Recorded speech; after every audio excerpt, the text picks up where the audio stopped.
Stanzas. Before each man prick forth the airy knights and couch their spears till thickest legions close with feats of arms from either end of heaven the welkin burns. Away, away, away, away, ye have not kept your secret well. I will abide that other day those other lands ye tell. Has time no leisure left for these, the acts that ye rehearse? Is not eternity a lease for better deeds than verse? 'Tis sweet to hear of heroes dead, to know them still alive, but sweeter if we earn their bread, and in us they survive. Our life should feed the springs of fame with a perennial wave, as ocean feeds the babbling fount, which find in it their grave. Ye skies drop gently round my breast, and be my corslet blue. Ye earth receive my lance in rest, my faithful charger you. Ye stars, my spearheads in the sky, my arrow tips ye are. I see the routed foeman fly, my bright spears fixed are. Give me an angel for a foe, fix now the place and time, and straight to meet him I will go, above the starry chime. And with our clashing bucklers' clang, the heavenly spheres shall ring, while bright the northern lights shall hang beside our tourney. And if she lose her champion true, tell heaven not to spare, for I will be her champion new, her fame I will repair.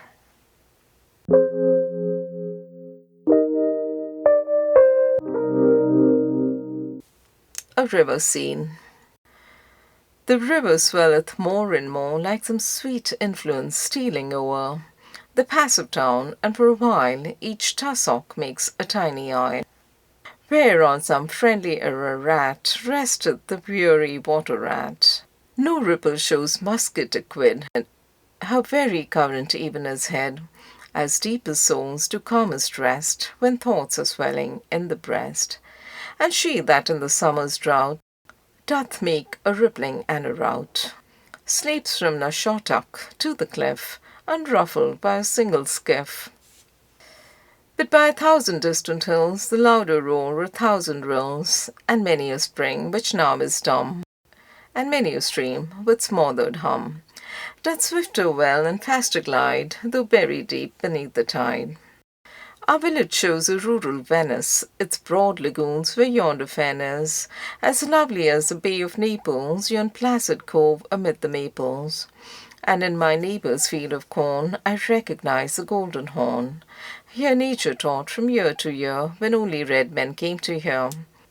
Methinks 'twas in the school of art Venice and Naples learned their part, but still their mistress to my mind her young disciples leaves behind.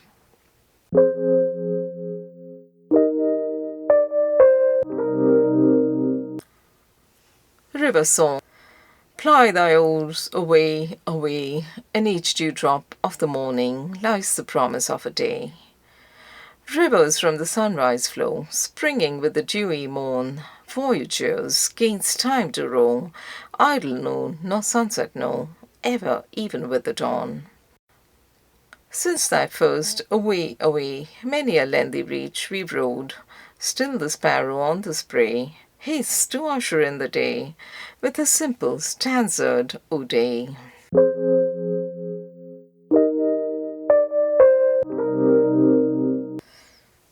Some tumultuous little rill.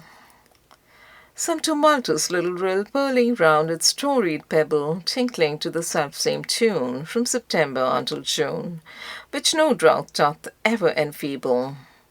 Silent flows the parent stream, and if rocks do lie below, smothers with her waves the din, as it were a youthful sin, just as still and just as slow.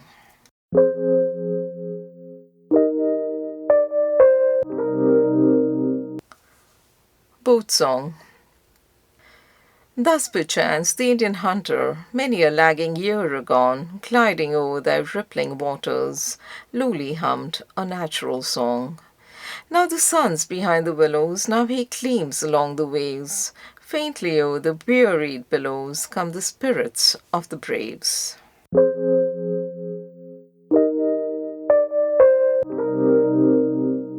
To my brother. Brother, where dost thou dwell? What sun shines for thee now? Dost thou indeed fare well, as we wished thee here below? What season didst thou find? 'Twas winter here. Are not the fates more kind than they appear? Is thy brow clear again, as in thy youthful years? And was that ugly pain the summit of thy fears? Yet thou wast cheery still, they could not quench thy fire. Thou didst abide their will, and then retire. Where chiefly shall I look to feel thy presence near? Along the neighbouring brook, may I thy voice still hear?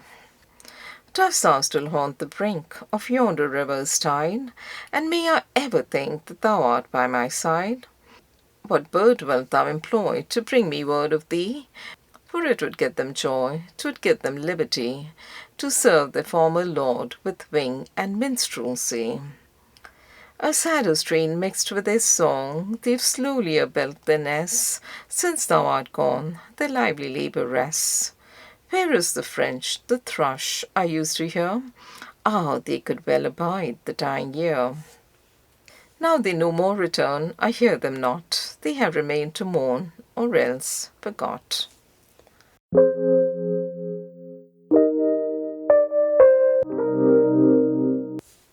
Stanzas.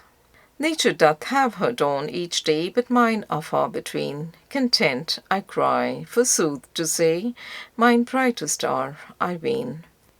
For when my sun doth deign to rise, though it be her noontide, her fairest field in shadow lies, nor can my light abide. Sometimes I bask me in her day, conversing with my mate, but if we interchange one ray, forthwith her heats abate. Through his discourse I climb and see, as from some eastern hill, a brighter morrow rise to me than lieth in her skill. As 'twere 2 summer days and 2 Sundays come together, our rays united make one sun with fairest summer weather.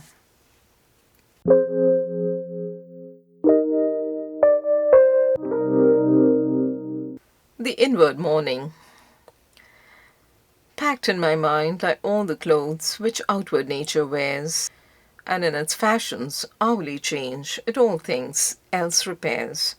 In vain I look for change abroad, and can no difference find, till some new ray of peace uncalled illumes my inmost mind.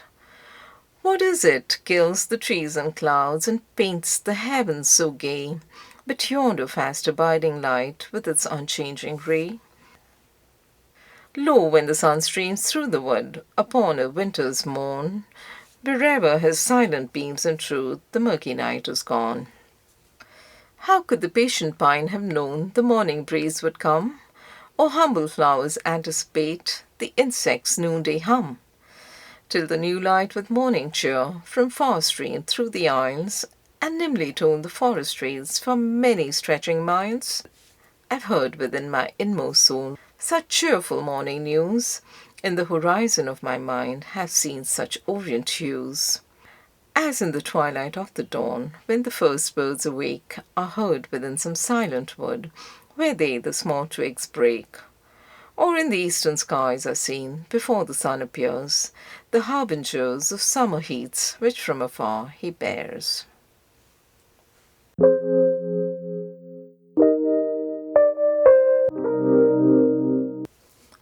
Greece.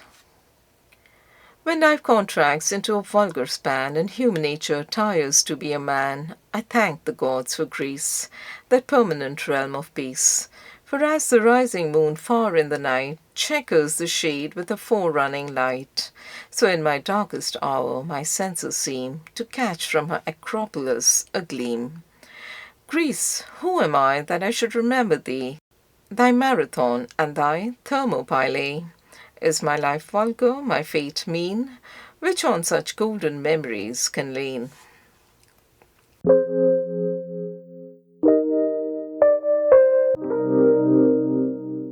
The funeral bell. One more is gone out of the busy throng that tread these paths. The church bell tolls, its sad knell rolls to many hearts. Flower bells toll not, the echoes roll not upon my ear. There's still perchance that gentle spirit haunts a fragrant bier. Low lies the pall, lowly the mourners all, the passage grope, no sable hue, mars the serene blue of heaven's scope. In distant dell, faint sounds the funeral bell, a heavenly chime. Some poet there weaves the light burthened air into sweet rhyme.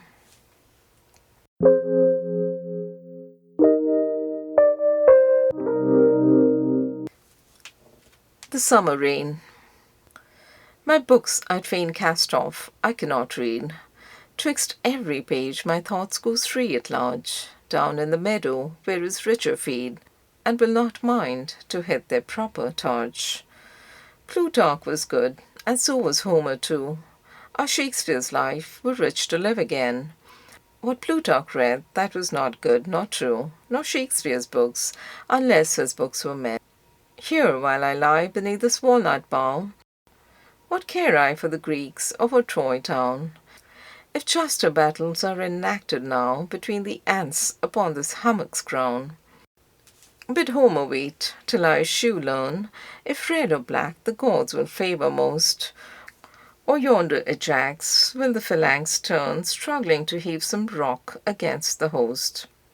Tell Shakespeare to attend some leisure hour, for now I've business with this drop of dew, and see you not the clouds prepare a shower, I'll meet him shortly when the sky is blue.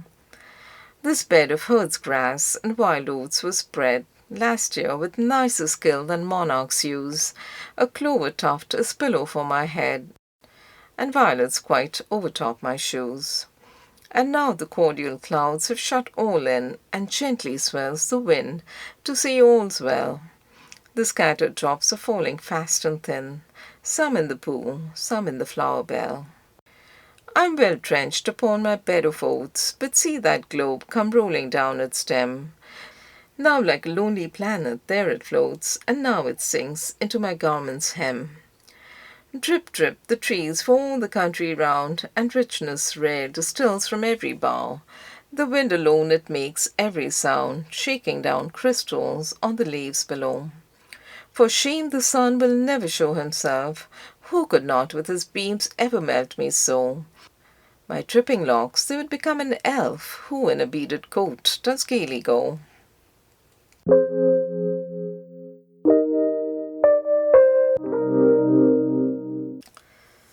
Mist.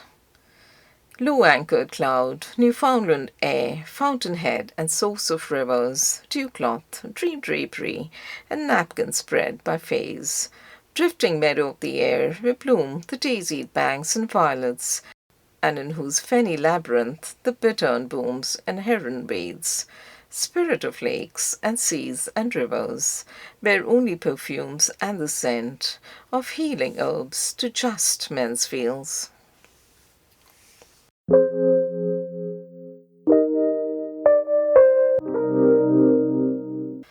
Smoke. Light-filled smoke, Icarian bird, melting thy pinions in thy upward flight, lark without song and messenger of dawn, circling above the hamlets as thy nest, or else departing dream and shadowy form of midnight's vision gathering up thy skirts, by night star veiling, and by day darkening the light and blotting out the sun. Go thou, my incense, upward from this hearth, and ask the gods to pardon this clear flame.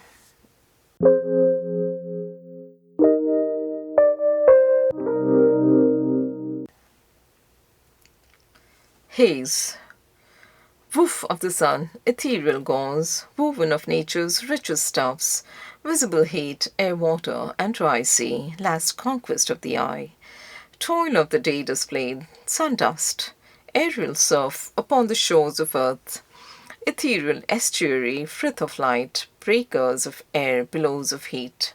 Fine summer spray on inland seas, bird of the sun, transparent winged, owlet of noon, soft pinioned, from heath or stubble rising without song, establish thy serenity over the fields.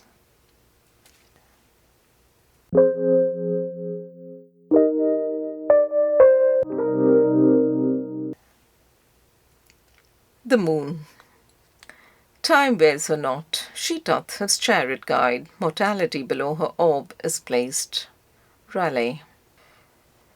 The full-orbed moon with unchanged ray mounts up the eastern sky, not doomed to these short nights for I, but shining steadily.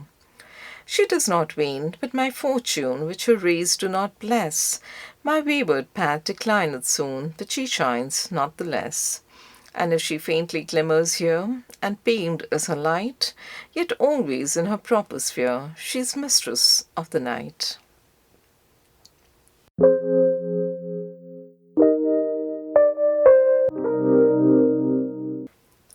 The Vireo.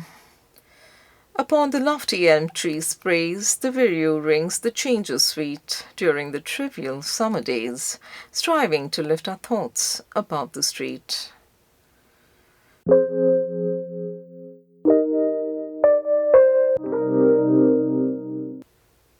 The Poet's Delay. In vain I see the morning rise, in vain observe the western blaze, who idly look to other skies, expecting life by other ways. Amidst such boundless wealth without, I only still am poor within. The birds have sung their summer out, but still my spring does not begin. Shall I then wait the autumn wind, compelled to seek a milder day, and leave no curious nest behind, no wood still echoing to my lay?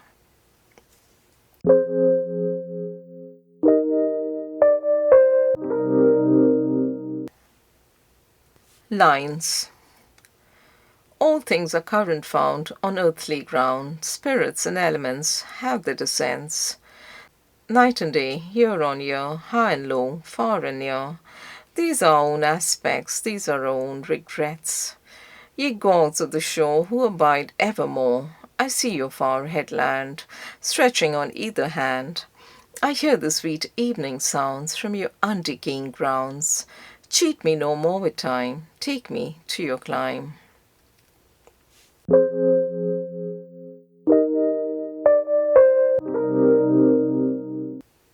Nature's Child. I am the autumnal sun, with autumn gales my race is run. When will the hazel put forth its flowers, or the grape ripen under my bowers? When will the harvest or the hunter's moon turn my midnight into mid-noon? I'm all sere and yellow, and to my core mellow. The mast is dropping within my woods, the winter's lurking within my moods, and the rustling of the withered leaf is the constant music of my grief.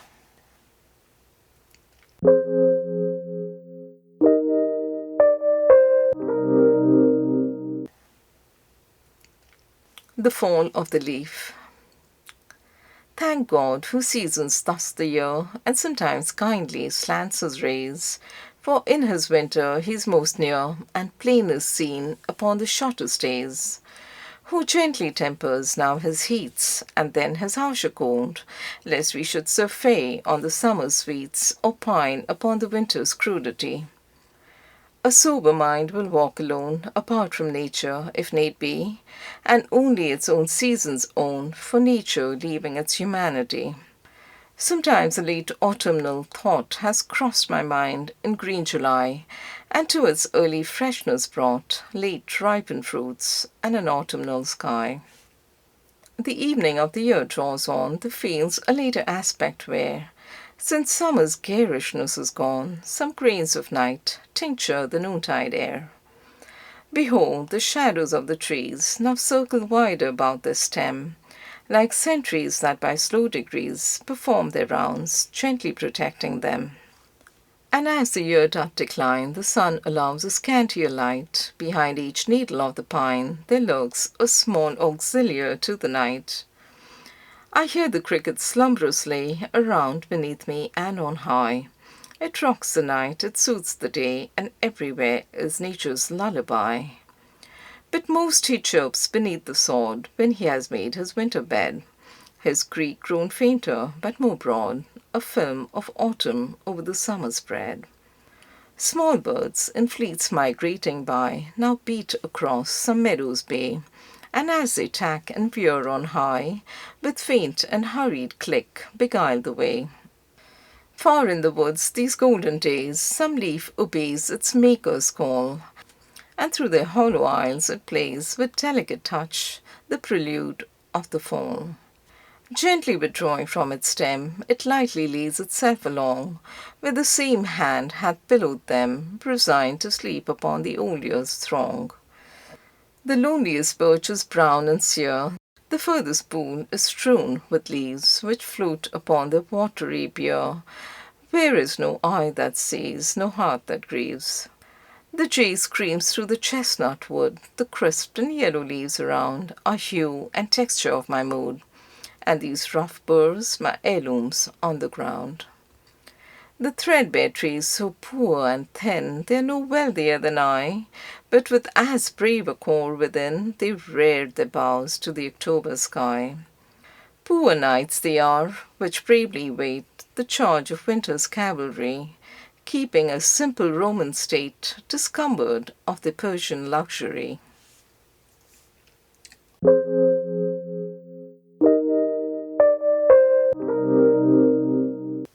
Smoke in winter. The sluggish smoke curls up from some deep dell, the stiffened air exploring in the dawn, and making slow acquaintance with the day, delaying now upon its heavenward course in wreathed loiterings dallying with itself, with as uncertain purpose and slow deed as its half-wakened master by the hearth, whose mind, still slumbering, and sluggish thoughts have not yet swept into the onward current of the new day. And now it streams afar, the while the chopper goes with step direct, and mind intent to wield the early axe. First in the dusky dawn he sends abroad his early scout, his emissary, Smoke, the earliest, latest pilgrim from the roof, to feel the frosty air inform the day. And while he crouches still beside the hearth, nor musters courage to unbar the door, it has gone down the glen with the light wind, and o'er the plain unfurled its venturous wreath. Treat the tree-tops, loitered upon the hill, and warmed the pinions of the early bird. And now perchance, high in the crispy air, has caught sight of the day o'er the earth's edge, and greets its master's eye at his low door, as some refulgent cloud in the upper sky.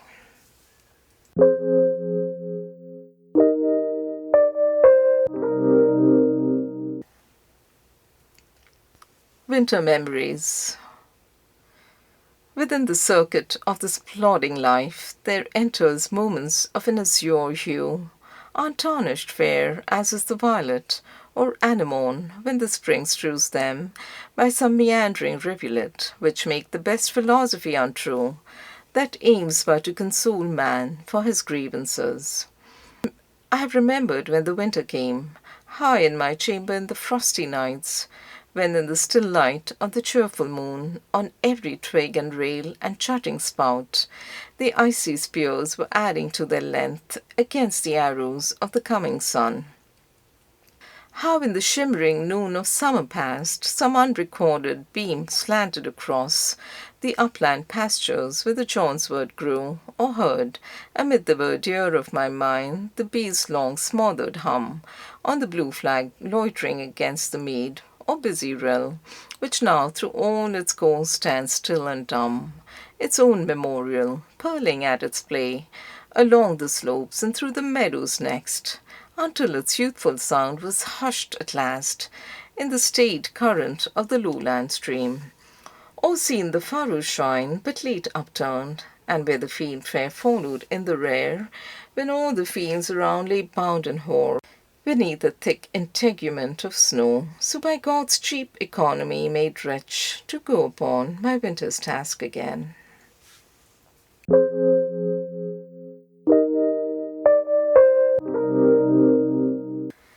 Stanzas written at Walden. When winter fringes every bough with his fantastic wreath, and puts the seal of silence now upon the leaves beneath, when every stream in its penthouse goes gurgling on its way, and in his gallery the mouse nibbleth the meadow hay. Methinks the summer still is nigh, and lurketh underneath, as that same meadow mouse doth lie, snug in that last year's heath. And if perchance the chickadee lisp a faint note anon, the snow is summer's canopy, which she herself put on. Fair blossoms deck the cheerful trees, and dazzling fruits depend. The north wind sighs the summer breeze, the nipping frost to fend, bringing glad tidings unto me, the while I stand all year, of a serene eternity, which need not winter fear. Out on the silent pond straightway the restless ice doth crack, and pond sprites merry gambols play amid the deafening rack. Eager I hasten to the vale, as if I heard brave news, how nature held high festival, which it were hard to lose. I gambol with my neighbour's ice, and sympathizing quake, as each new crack dots in a trice across the gladsome lake. One with the cricket in the ground and faggot on the hearth resounds the rare domestic sound along the forest path.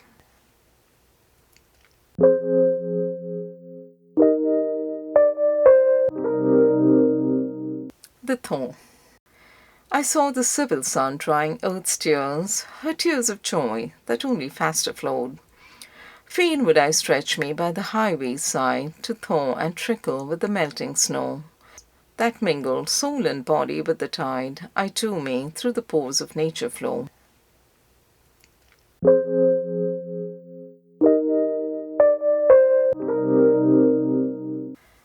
A winter scene.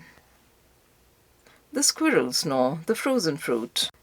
The apples thaw, the ravens caw, the squirrels gnaw the frozen fruit. To their retreat I track the feet of mice that eat the apple's root. The snow dust falls, the otter crawls, the partridge calls, far in the wood.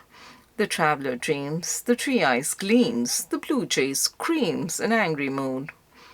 The willows droop, the alders stoop, the pheasants group beneath the snow. The catkins green cast o'er the scene a summer's sheen, a genial glow.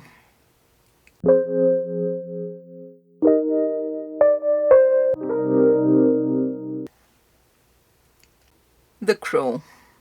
Thou dusky spirit of the wood, bird of an ancient brood, flitting thy lonely way, a meteor in the summer's day. From wood to wood, from hill to hill, low over forest, field, and rill. What wouldst thou say? Why shouldst thou haunt the day?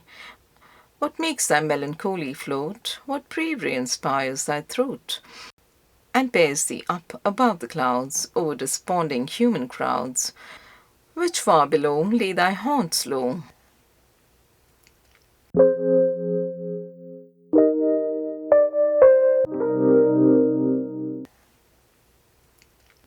To a Stray Fowl. Poor bird, destined to lead thy life far in the adventurous west, and here to be debarred tonight from thy accustomed nest.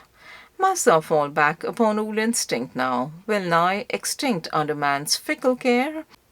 Did heaven bestow its quenchless inner light so long ago for thy small want tonight? Why stands upon thy toes to crow so late? The moon is deaf to thy low-feathered fate. Or dost thou think so to possess the night, and people the drear dark with thy brave sprite? And now with anxious eye thou look'st about, while the relentless shade draws on its veil, for some sure shelter from approaching dews, and the insidious step of nightly foes.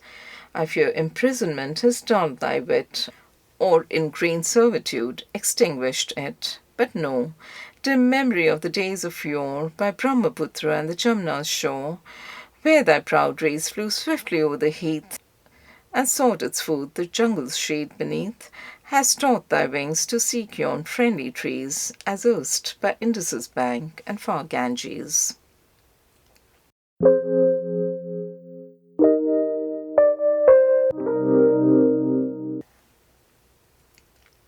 Mountains. With frontier strength ye stand your ground, with grand content ye circle round. Tumultuous silence for all sound, ye distant nursery of rills. Monadnock and the Peterborough hills, firm argument that never stirs, outcircling the philosophers like some vast fleet, sailing through rain and sleet. Through winter's cold and summer's heat, still holding on upon your high emprise, until ye find a shore amid the skies. Not skulking close to land with cargo contraband, for they who sent a venture out by ye have set the sun to sea.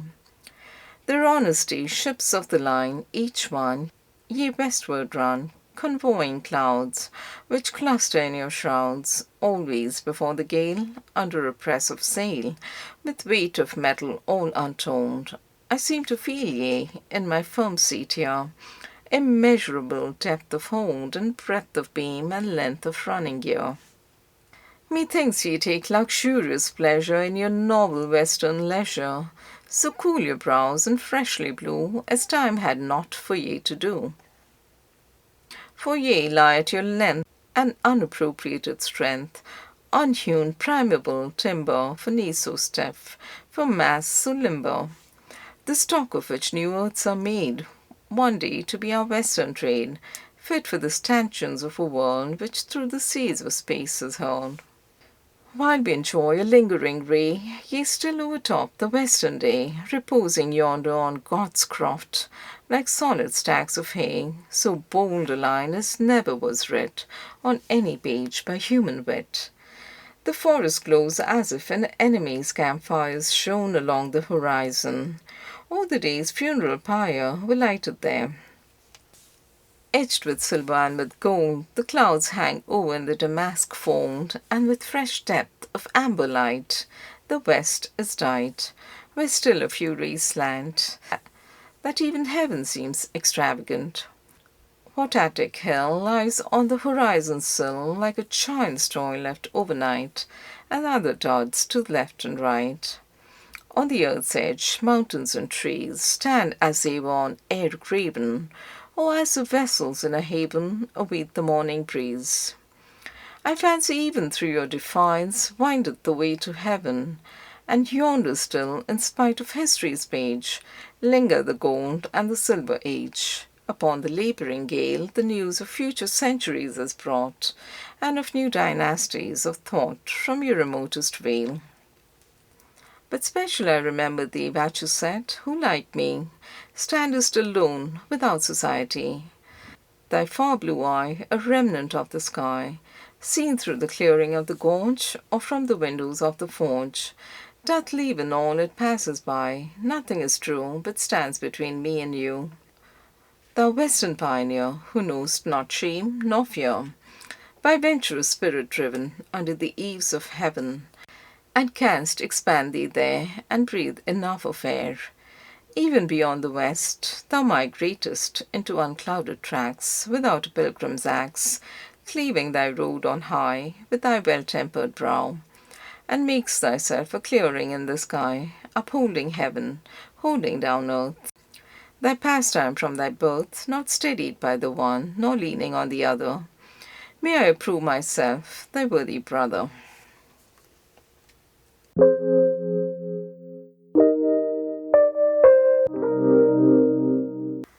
The Respectable Folks. The respectable folks, where dwell they? They whisper in the oaks, and they sigh in the hay. Summer and winter, night and day, out on the meadow, there dwell they. They never die, nor snivel, nor cry, nor ask our pity with a wet eye. A sound estate they ever mend, to every asker readily lend, to the ocean wealth, to the meadow health, to time his length, to the rock strength, to the stars light, to the weary night, to the busy day, to the idle play, and so their good cheer never ends, so all are their debtors and all their friends.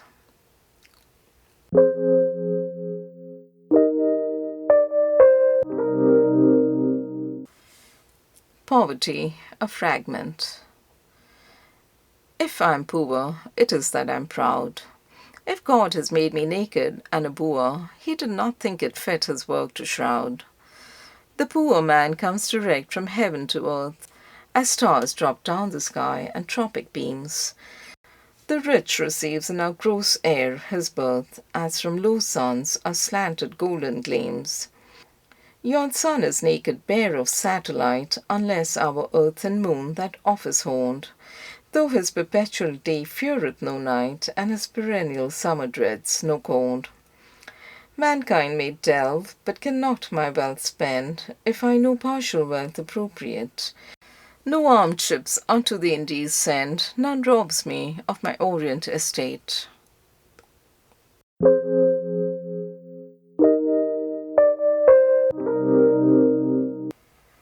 Conscience.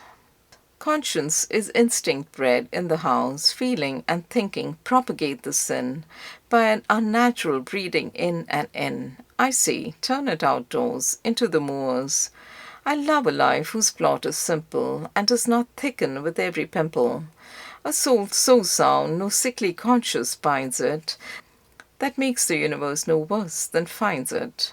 I love an earnest soul, whose mighty joy and sorrow are not drowned in a bowl and brought to life tomorrow. That lives one tragedy and not 70. A conscience worth keeping, laughing, not weeping. A conscience wise and steady, and forever ready, not changing with events, dealing in compliments.